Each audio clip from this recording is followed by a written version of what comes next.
Have you ever been reading something or maybe just staring out the window and you suddenly realize you are just completely overwhelmed by the sheer amount of information in the world? Oh, absolutely. Yeah, you know that feeling. You want to understand the universe. You want that massive mind-expanding aha moment, but you really, really don't want to drown in a sea of impenetrable academic jargon to get there. Which is entirely fair. It gets dense. It really does. Well, that is exactly why we're here. Welcome to the Deep Dive. Today, we have a stack of sources that are going to absolutely blow your mind, and we're going to walk through it together, step by step. And I have to say, it is a profound stack of papers, to say the very least.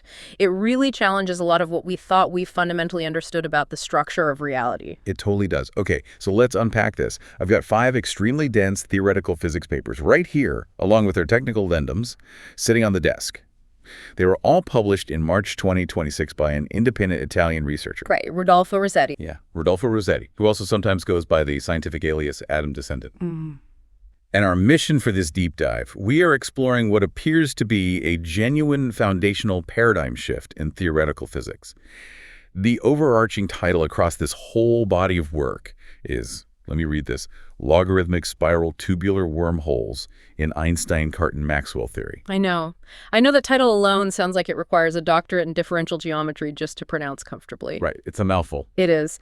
But the implications are what we really need to focus on today. If we connect this to the bigger picture, this isn't just a minor tweak to an existing theory. It's a complete structural overhaul of how we conceptualize the fabric of space and time. Because the big claim here, the explosive rewrite the textbooks claim, is that Rossetti has provided the definitive mathematical proof of a stable traversable wormhole. But not just any wormhole. One that doesn't require impossible and magical exotic matter to stay open.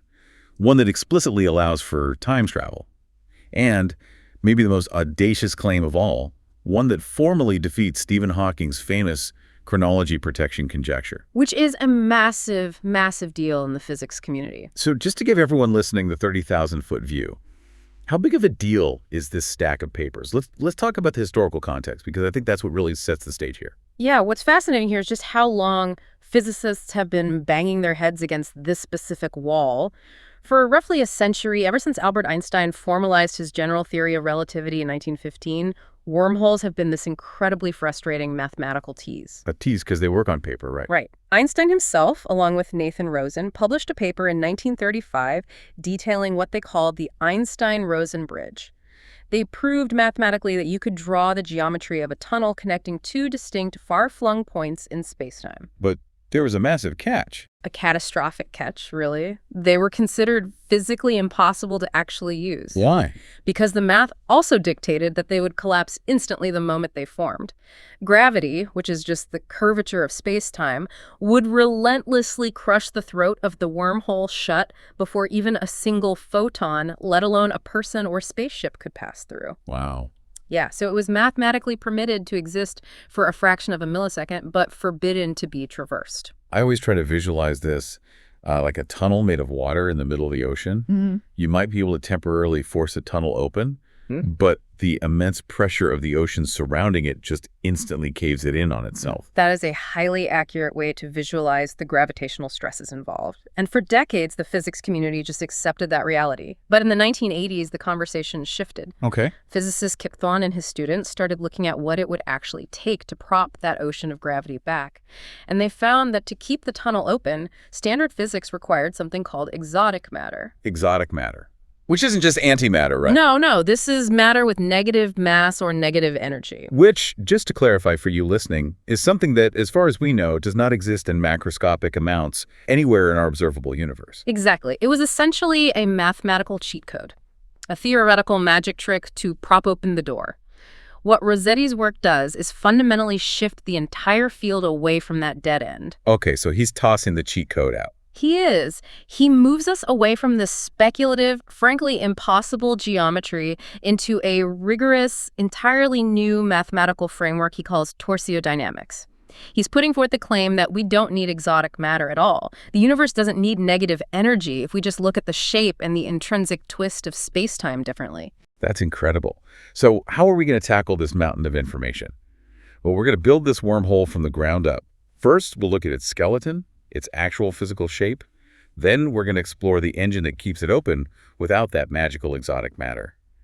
After that, we'll test its force field to see if it's actually stable against the chaos of the universe. Right. And finally, we're going to talk about building a literal time machine and taking on the ghost of Stephen Hawking. It's a real progression from pure geometric theory to actual navigable chronodynamics. Let's start with the skeleton. Looking specifically at paper 4 from our stack, the technical note. The first thing that jumps off the page is that this wormhole is not shaped like the standard sci-fi funnel we've all seen in movies. Right, forget the movies. Yeah, if you picture a wormhole from Interstellar or Star Trek, it's usually depicted as a straight, smooth tube connecting two flat planes. But Rossetti throws that out. His wormhole is based on a three-dimensional spatial curve, specifically a logarithmic spiral. And that shape is not merely an aesthetic choice. It is the fundamental mathematical core of everything that follows in these 5 papers. A logarithmic spiral is a curve that often appears in nature. Think of the shell of a nautilus or the arms of a spiral galaxy. Or like the bands of a hurricane. Yes, exactly. It's scale invariant, meaning it looks the same no matter how close you zoom in or how far you zoom out. But applying it as the central axis of a space-time anomaly requires some incredibly heavy geometric lifting. I bet. To understand how a curve behaves dynamically in three-dimensional space, differential geometers use something called the Frenet-Serret frame. Okay, let's pause here because Frenet-Serret frame sounds incredibly dense. I want to try and map this to something physical. Okay. Imagine you're sitting in a roller coaster car, and you are on a track that's spiraling through the air. You aren't just moving forward. You're twisting, diving, and turning all at once. If I'm trying to map my exact movement at any split second, how does the Frenet-Serret framework in that roller coaster analogy? It's an excellent way to conceptualize it, actually. The Frenet-Serret frame is basically a set of 3 mutually perpendicular arrows pointing out from your roller coaster car at any given moment. They describe your local immediate reality on that track. So the first arrow is the tangent vector. So that would be an arrow pointing straight forward right through the nose of my car. It's the exact direction my car is pointing at that exact millisecond. Correct. It represents your immediate velocity vector, the path you are actively taking, but a tangent alone just describes a straight line. Right. To describe a curve, you need the second arrow, the normal vector. And on the roller coaster, that's the force pushing me down into my seat or pulling me inward as I take a tight corner. It's pointing toward the center of the loop. Yes. The normal vector points in the direction that the track is actively bending. It describes the intrinsic curvature of your path. A sharper turn means a higher curvature. But we're in 3 dimensions, spiraling. So we introduce the third arrow, the binormal vector. Wow. This one is perpendicular to both your forward motion and your inward bend. So if I'm spiraling, this is the arrow that describes how the track itself is banking or twisting underneath me. It's the corkscrew motion, the sheer twist of the steel track. I completely agree with that assessment. It describes how the plane of your curvature is tilting as you move forward. And this is the most critical part for Rossetti's work. The twist. The twist. That third vector represents the intrinsic geometric torsion of the curve.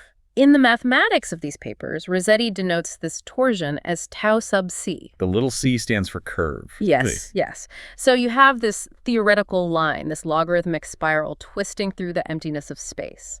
But a mathematical line is one-dimensional. It has length, but no width or height. And obviously you can't travel through a one-dimensional line. We need an actual tunnel that a ship or a particle can move through. Which is exactly why Rossetti constructs what he calls a tubular neighborhood. He doesn't just leave it as a line.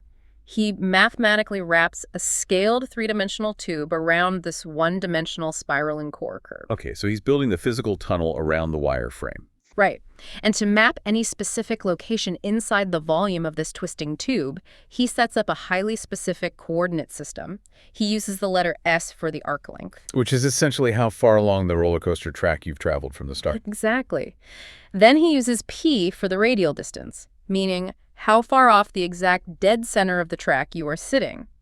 And finally, he uses phi for the angle, where you are located around the circular 360-degree wall of the tube at that specific depth and radius. Okay, this brings me to a really specific piece of the math in this technical note that I want to highlight. It's equation 16, the derivation of the spatial line element. This equation is essentially the architectural blueprint of the tube. It is. And when looking through your notes prior to this deep dive, you flagged a critical discovery here, the off-diagonal d-psi d-phi term. Yes. Now, to someone without a physics background, an off-diagonal term just looks like alphabet soup. Why is that specific piece of math the linchpin to this entire theory? Well, to understand why it's revolutionary, we have to look at what's normal.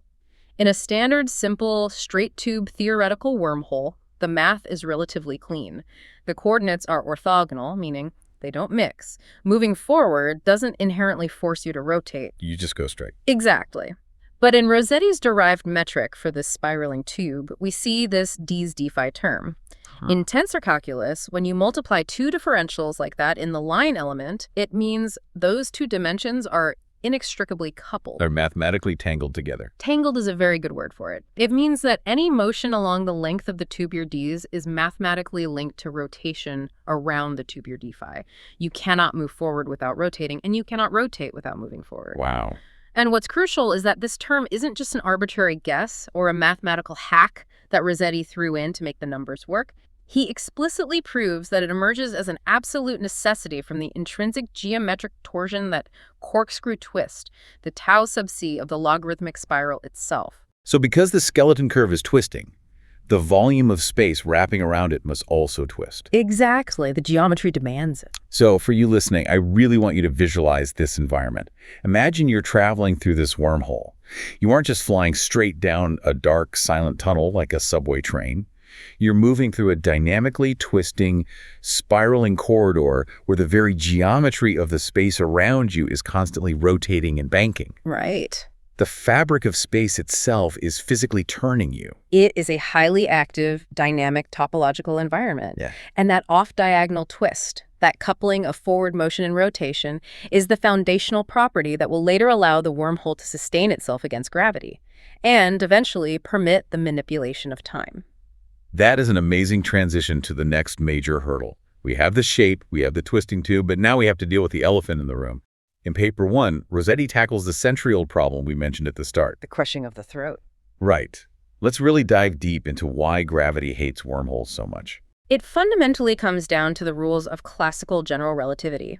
In Einstein's framework, gravity is not a force pulling on objects like magnetism. Gravity is the curvature of space-time itself. Mass tells space-time how to curve, and space-time tells mass how to move. Right, the classic bowling ball and a trampoline analogy. Exactly.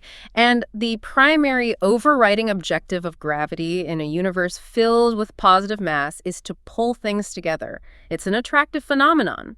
If you punch a theoretical hole through space-time to create a shortcut, gravity's immediate response is to snap it shut. To crush it. To crush it entirely. To prevent this collapse, standard physics requires a violation of a foundational rule called the Null Energy Condition, or the NEC. Let's unpack the Null Energy Condition, because this is the barrier that stopped Kip Thorne and everyone else. What does it actually mandate? To explain the Null Energy Condition conceptually, it's a rule that basically says the total energy density of a given region of space, plus its pressure, must be greater than or equal to 0. In practical terms, this means that light rays traveling through normal space should generally converge or come together because the positive energy and mass of stars, planets, and dust clouds pull on them. Think of a magnifying glass focusing sunlight to a point. Okay, I'm with you. Well, to keep a wormhole open, you need light rays to do the opposite. You need them to diverge, to be pushed apart as they pass through the throat. And to make light rays diverge under classical relativity, you would need a region of space governed by less than 0 energy. Less than 0. Hence the desperate search for exotic matter. Theoretical physicists realized they needed magic negative energy to act as a cosmic strut, holding the walls of the throat apart against the crushing weight of gravity. Precisely. It's like trying to build an underwater dome, but instead of using steel beams, you're trying to find a magical type of water that pushes outward instead of pushing inward. That's a great way to look at it. It was a search for a material that likely doesn't exist. But Rossetti says we don't need to look for strange materials. He introduces a massive paradigm shift. He doesn't just use standard general relativity to analyze his wormhole. He uses the Einstein-Cartan-Maxwell framework. This feels like a vital distinction. Let's break down those three names. Einstein, we know. General relativity models gravity purely as the curvature of space-time. We did the trampoline analogy. But who is Cartan, and what did he add? Élie Cartan was a brilliant French mathematician. In the early 1920s, very shortly after Einstein published General Relativity, Cartan proposed a profound extension to Einstein's work. He suggested that spacetime doesn't just curve like a trampoline, it can also twist. Twist. Yes. This intrinsic twisting of the spacetime manifold itself is called torsion. Wait, let me make sure I'm keeping my terms straight. Is this Cartan torsion the exact same thing as the geometric torsion of the roller coaster track we just talked about? They're distinct concepts, but deeply related in this specific model. The geometric torsion from the Frenet-Serret frame describes how a mathematical curve twists in space.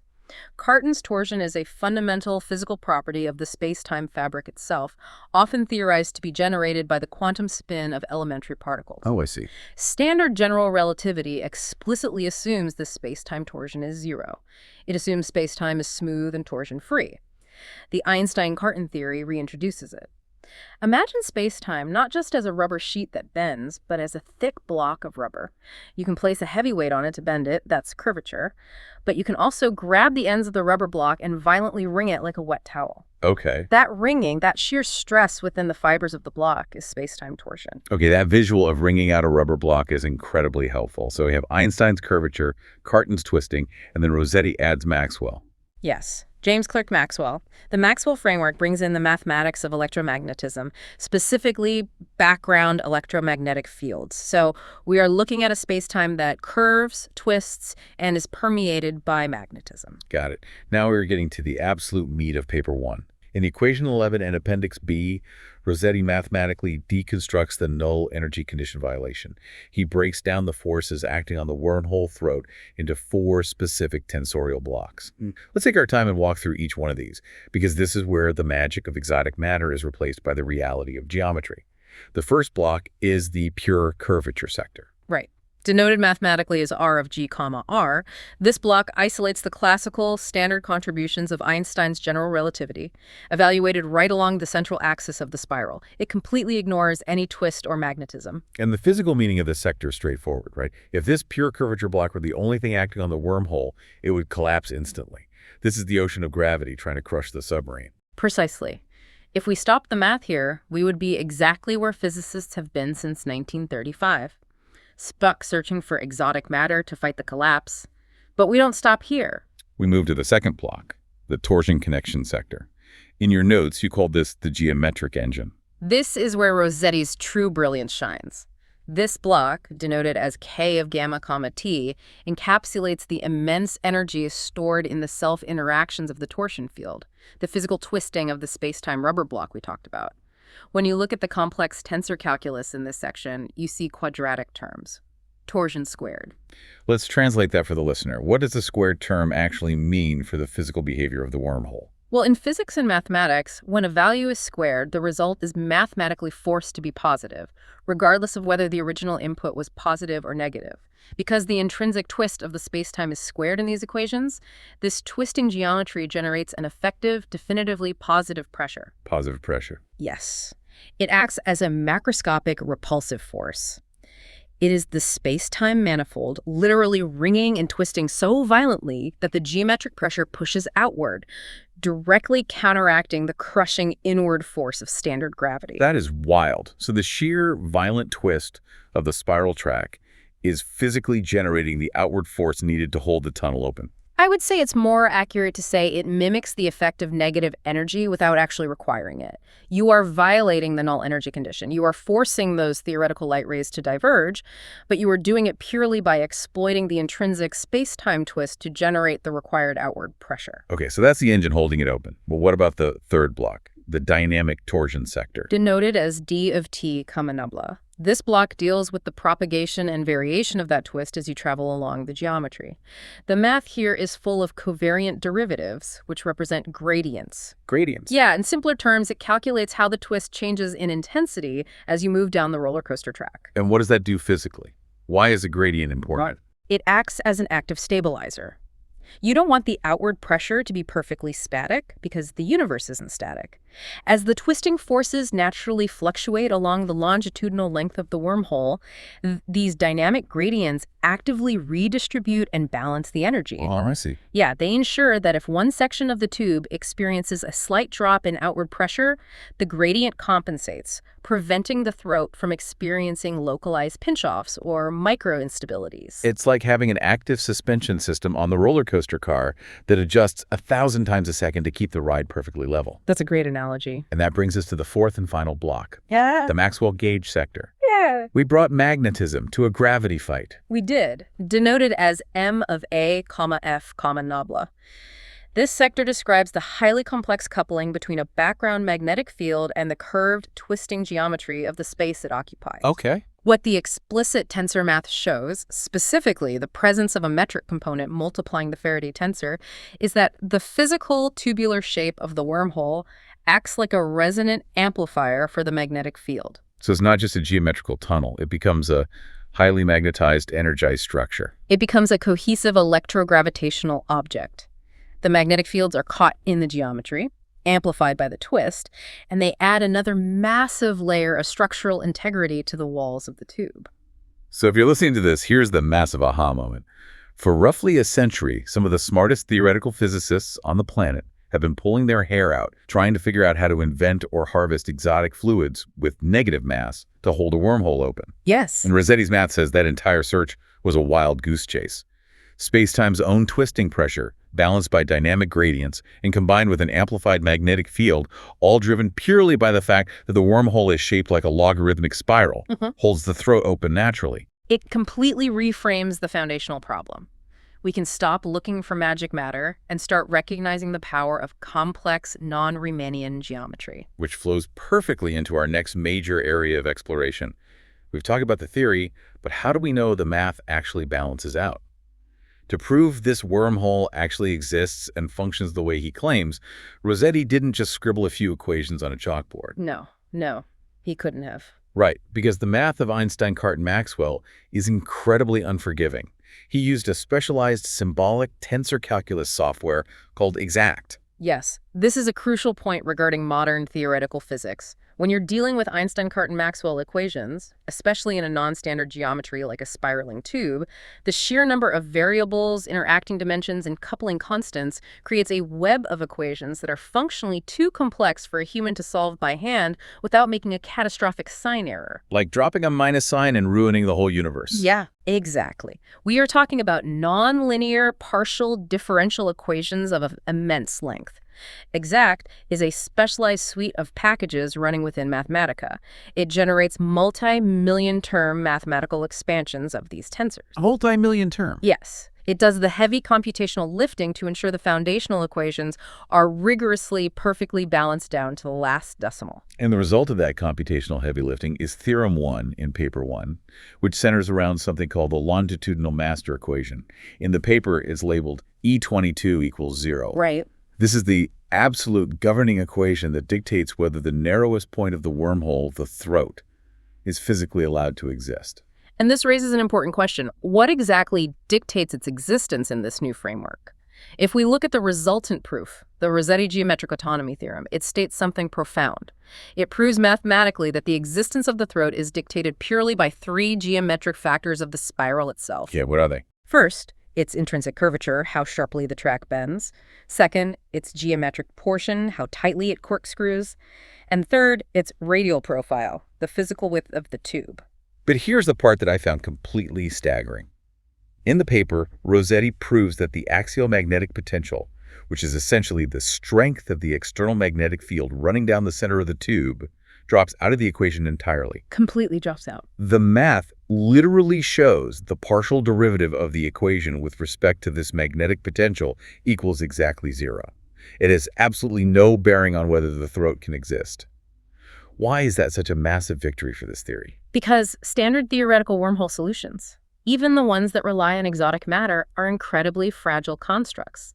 They are mathematical artifacts that rely on perfect, undisturbed external conditions. If an external magnetic field wavers or if a rogue particle flies through and slightly disrupts the energy balance of the exotic matter, the standard theoretical wormhole suffers a catastrophic collapse. So they're fundamentally unstable. It's like trying to balance a pencil on its tip during an earthquake. That's an apt comparison.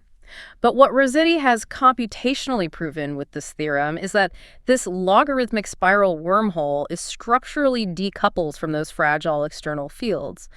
The magnetic field amplifies the strength, yes, but its specific baseline value doesn't dictate existence. The wormhole is what Rossetti calls a self-sustaining topological necessity. A self-sustaining topological necessity. That phrase just sounds incredibly powerful. It means the wormhole holds itself open purely by virtue of existing in that specific mathematically defined spiraling shape.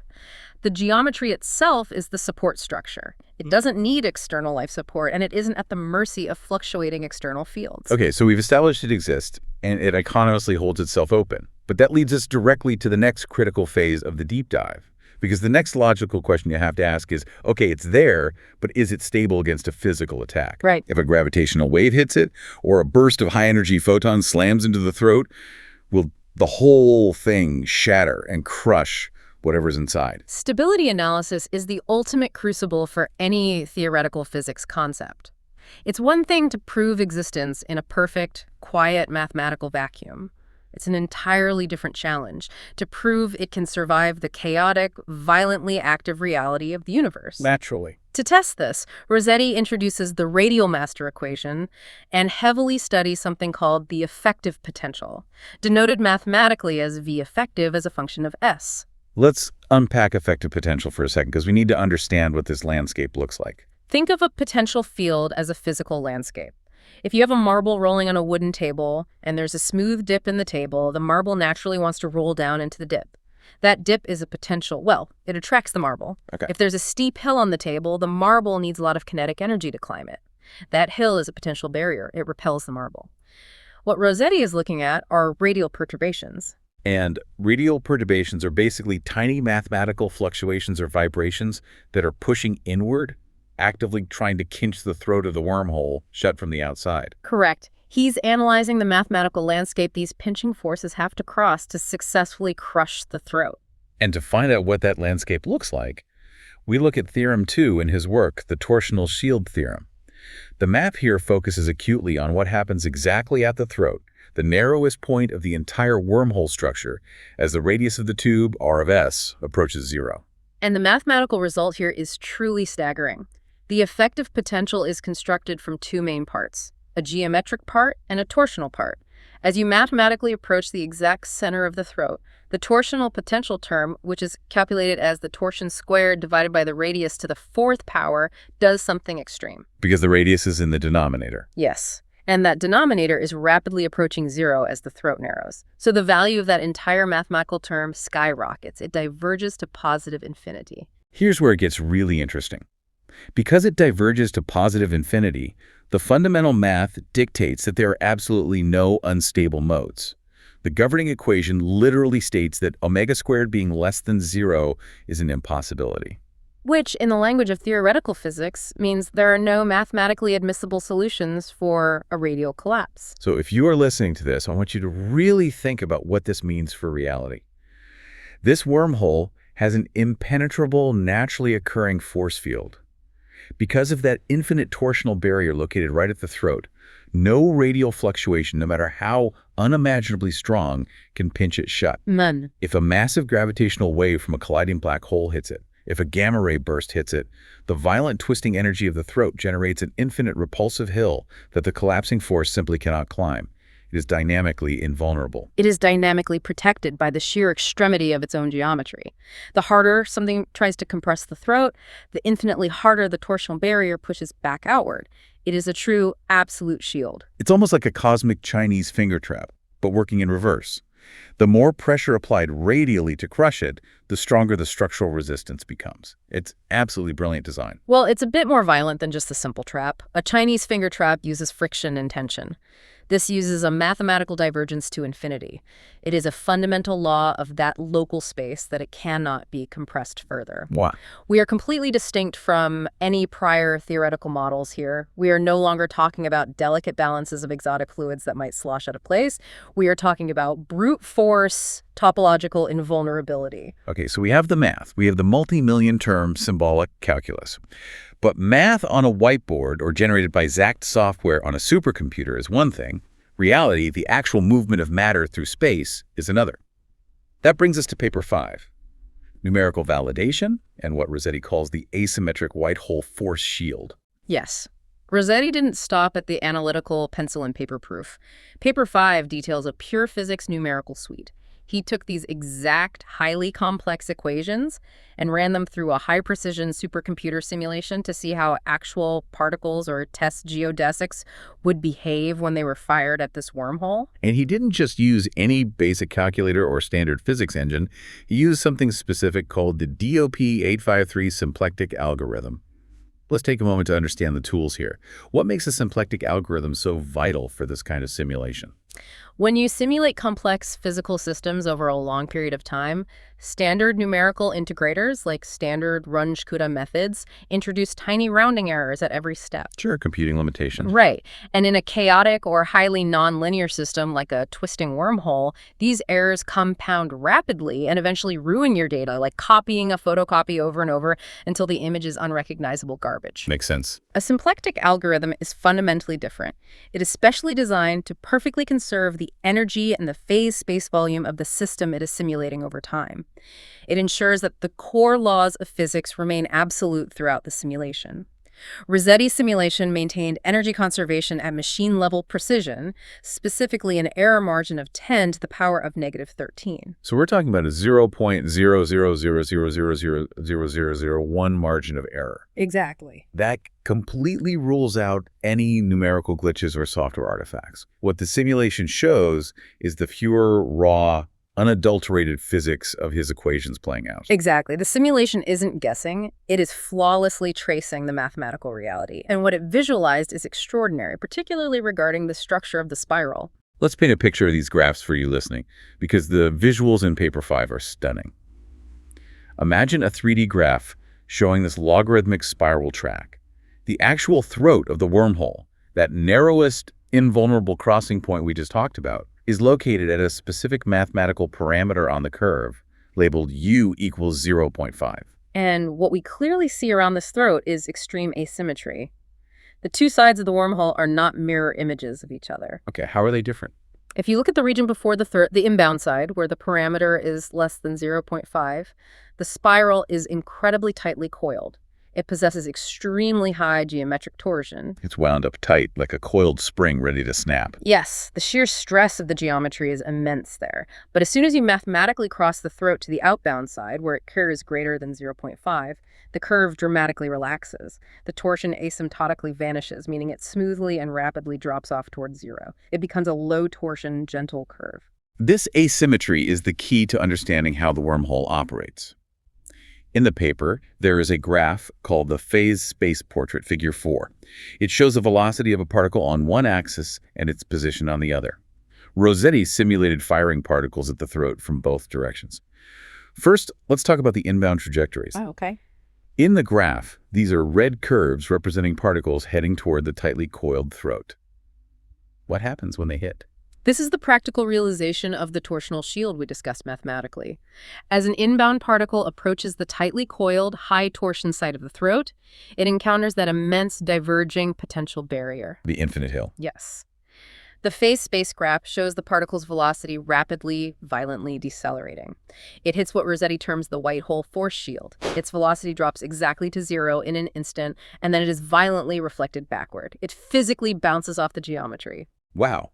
It's like hitting a brick wall made of twisted gravity at the speed of light. You simply cannot enter the wormhole from that side. The geometry forbids it. But then we look at the outbound trajectories, the green curves on the graph. These are particles starting inside the throat, or slightly past it, moving toward the relaxed, low-torsion side of the universe. For those particles, the mathematical landscape shows a completely different story. They experience a monotonically decreasing potential. Essentially, instead of facing an infinite cliff, they are rolling down a gentle, smooth hill. They are granted free and clear passage to escape to spatial infinity. Figure 5 in the paper, the proper time evolution graph, shows exactly this over the lifespan of the particle. You track the red lines representing the inbound particles over time, and they dip aggressively toward the throat, hit a hard mathematical floor, and then curve sharply back up, reflected away. Right. You track the green line, and it just shoots smoothly and easily away from the throat, escaping forever into the universe. So if we synthesize all of this data, what does it mean? It means that the torsional gradient, that incredibly sharp difference in twist between the tightly coiled side and the relaxed side, naturally transmutes this geometry into a macroscopic, chronologically asymmetric structure. Let me translate that into practical terms. It is a one-way street. You can exit the wormhole smoothly, but the entrance from that side is locked behind an impenetrable white hole force shield. The geometry itself acts as a cosmic check valve. Water can flow out, but it absolutely cannot flow back in. I'd agree with that assessment. It brilliantly solves the stability problem by making the throat dynamically invulnerable to collapse. But as a direct physical consequence of that invulnerability, it dictates that travel through the structure is strictly unidirectional. It entirely depends on which side of the local geometry you happen to encounter first. It's just mind-blowing to think about navigating a structure like that. We have a mathematically proven, stable, self-sustaining, one-way wormhole. But we promised you the ultimate prize at the beginning of this deep dive. We promised you time travel. Let's move to the climax of Rossetti's work. Paper 3, Chronodynamics and Defeating Stephen Hawking. This is undoubtedly the most controversial, profound, and far-reaching paper in the entire stack. Right, because if you have a stable wormhole, the holy grail of theoretical physics is figuring out how to turn it into a time machine. And Rossetti introduces the frame-dragging condition to make this happen. Yes. We talked way back at the beginning about how the spatial coordinates were mathematically twisted, the d term, coupling the forward length of the tube to its rotation. How does that geometric twisting translate to actually traveling backwards in time? To understand the time travel aspect, it all comes back to the Maxwell gauge sector we discussed earlier, the background electromagnetism. In physics, there's a phenomenon called frame dragging, or the Lenz-Thirring effect. Okay, I've heard of that. With black holes, right? Exactly. If you have an incredibly massive object spinning, like a black hole, it doesn't just spin in space. It physically drags the fabric of space-time around with it as it rotates. Makes sense. Rossetti shows that if you artificially rotate the electromagnetic gauge field within this already twisting tubular geometry, you induce an extreme localized version of frame dragging. In simple terms, the massive rotation of the magnetic field literally violently drags space-time around the axis of the wormhole. Like spinning a spoon really fast in a cup of thick honey, the honey right next to the spoon gets dragged along in a circle, moving with the spoon. A perfect physical analogy. Now, if you drag space-time hard enough and fast enough using this amplified magnetic field, you do something incredible to the local causality. You tilt the local light cones. Wait, let's visualize a light cone for everyone. Imagine a cone representing the absolute boundary of all future possibilities for a given point in space, constrained by the speed of light. Everything inside the upper cone is your future. Everything inside the lower cone is your past. Right.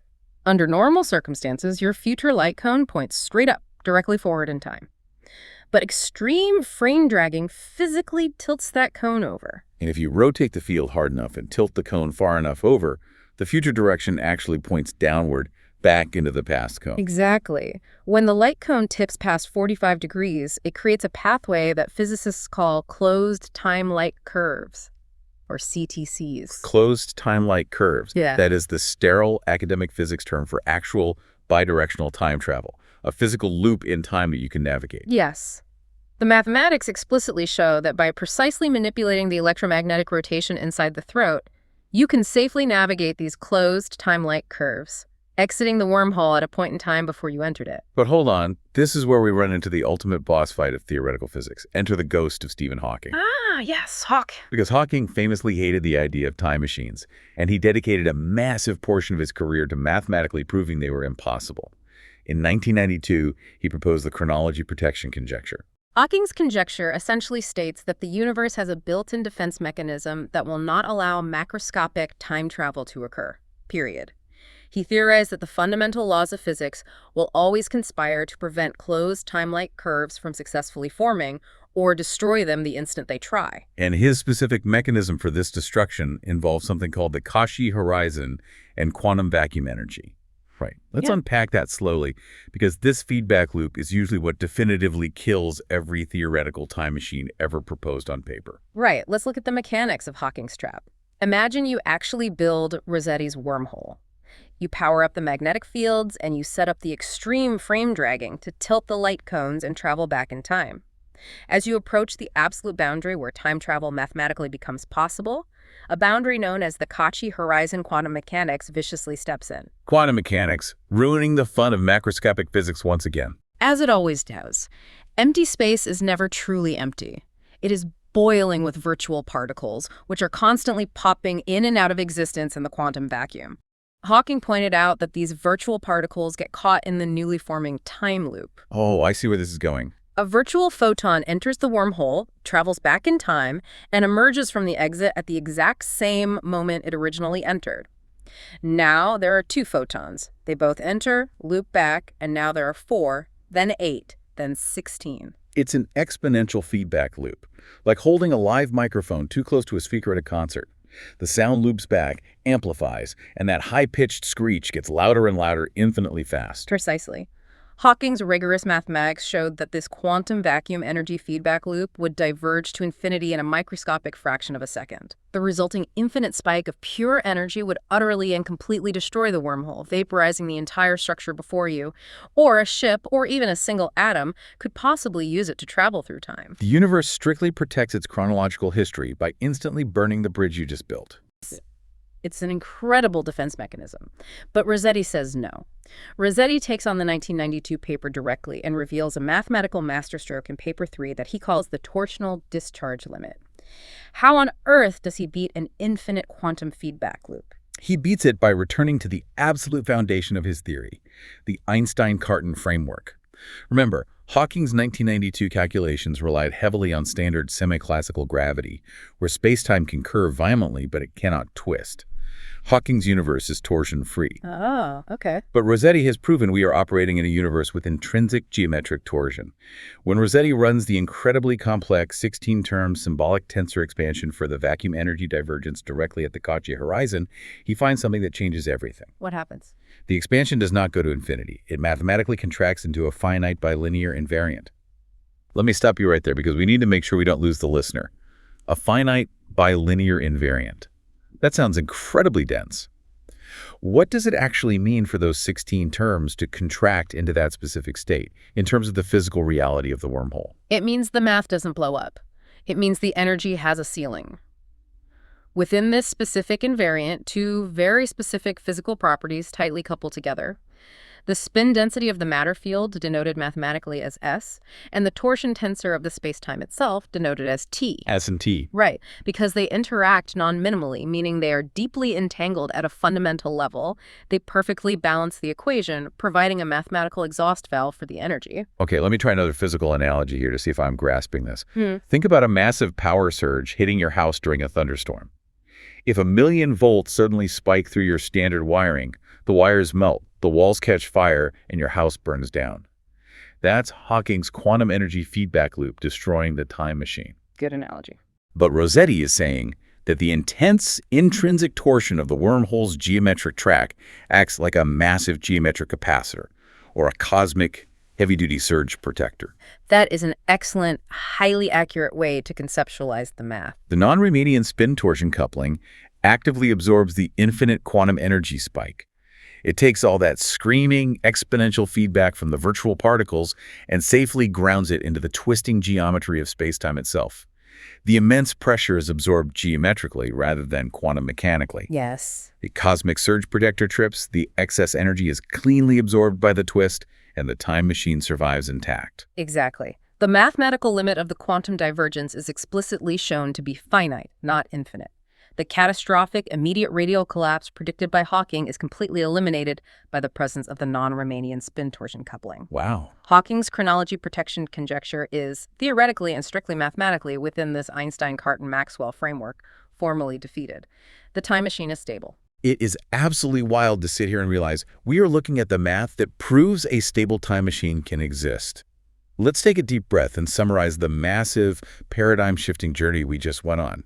For you listening, your understanding of the universe just got much weirder, but paradoxically, much more mathematically accessible and elegant. It really did.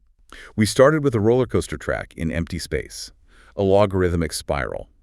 We learned that the intrinsic twist of that shape mathematically requires the very volume of space-time around it to twist with it. We saw how that geometric twist, when analyzed under the expanded Einstein-Cartan theory of gravity, generates a massive outward pressure that completely replaces the century-old need for magical, negative energy exotic matter. We proved through millions of terms of symbolic calculus that the throat of this wormhole is self-sustaining and completely invulnerable to collapsing inward, protected by an infinite diverging torsional shield that pushes back against any crushing force. We rigorously validated those theoretical claims with high-precision numerical simulations, discovering that the asymmetrical twist of the spiral creates a one-way mirror in space-time, a white hole force shield that violently repels entry from one side while allowing smooth escape from the other. And finally, the climax.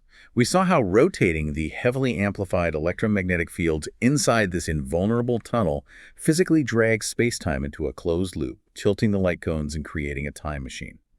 And when the universe's defense mechanisms try to destroy that time machine with an infinite quantum feedback loop, the twisting geometry of the wormhole acts as an ultimate surge protector, absorbing the blow, keeping the tunnel open, and defeating Stephen Hawking's greatest safeguard against time travel. It is a breathtaking, rigorous transition from speculative, fragile geometry to what Rossetti has solidified as torsiodynamics.